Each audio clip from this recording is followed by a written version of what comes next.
জিম্বাবুয়ের বিপক্ষে প্রথম টেস্টে হারের পর এবার নড়ে চড়ে বসেছে পুরো বাংলাদেশ শিবির। সিরিজ বাঁচাতে জয়ের কোনো বিকল্প নেই টাইগারদের সামনে, আর সে লক্ষ্যে বড় চমক দিয়েই ঘোষিত হলো দ্বিতীয় টেস্টের জন্য শক্তিশালী বাংলাদেশ দল।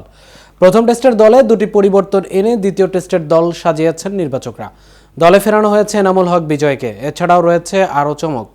কিন্তু সিরিজে সমতা ফেরাতে কোন কোন তারকাকে দলে রেখেছেন টাইগার কোচ, চলুন সে বিষয়ে বিস্তারিত জেনে নেওয়া যাক আমাদের আজকের প্রতিবেদনে। এবং আপনাদের সাথে আছি আমি মামুনুর রহমান। অন এয়ার একাডেমিতে 30% ডিসকাউন্টে নিউজ প্রেজেন্টেশন কোর্স।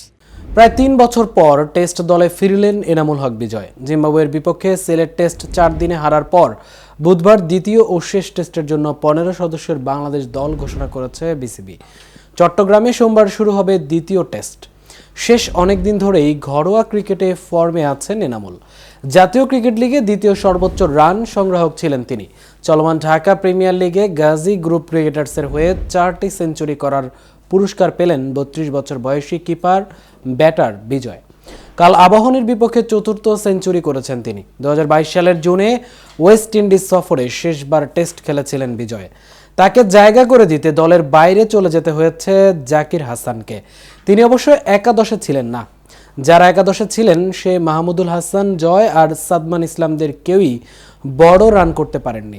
2 ইনিংসে ওপেনিং থেকে এসেছে সব মিলিয়ে 44 রান। সাদমান 2 ইনিংসে করেছেন যথাক্রমে 12 ও 4 রান। জয়ের রান যথাক্রমে 14 আর 33। তবু তারা টিকে গেছেন চট্টগ্রাম টেস্টের একাদশে। এদিকে জাতীয় ক্রিকেট লিগের সর্বোচ্চ রান সংগ্রাহক অমিত হাসানের জায়গা না পাওয়ায় আছে আলোচনায়। জাতীয় লিগে 785 রান করা এই ব্যাটার ঢাকা প্রিমিয়ার লিগেও একটি করে সেঞ্চুরি আর 50 করেছেন। তবু কেন তিনি নেই, এ নিয়ে কোনো ব্যাখ্যা বিসিবির পক্ষ থেকে আসেনি। তবে যেহেতু ওপেনারের বদলে আনা হয়েছে এনামুলকে, তা থেকে একটা ব্যাখ্যা দাঁড় করানো যায়। সিলেটের এই ব্যাটার জাতীয় লিগে খেলেছেন 4 নম্বরে। মিডল অর্ডার নিয়ে নির্বাচকদের ভাবনা নেই বলেই হয়তো দলে আসতে পারেননি জাতীয় লিগের সেরা এই পারফর্মার।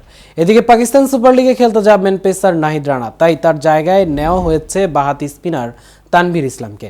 টেস্ট দলে প্রথম ডাক পেলেন তিনি। তাহলে চলুন এক নজরে দেখে নেওয়া যাক জিম্বাবুয়ের বিপক্ষে দ্বিতীয় টেস্টের জন্য শক্তিশালী বাংলাদেশ দল।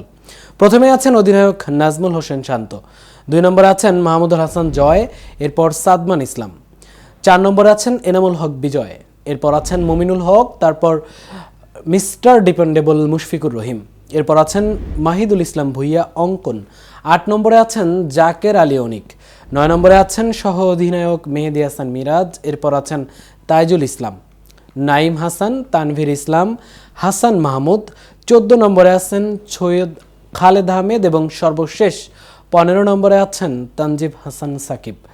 আজ এ পর্যন্তই। এতক্ষণ কেটিভির সাথে থাকার জন্য ধন্যবাদ।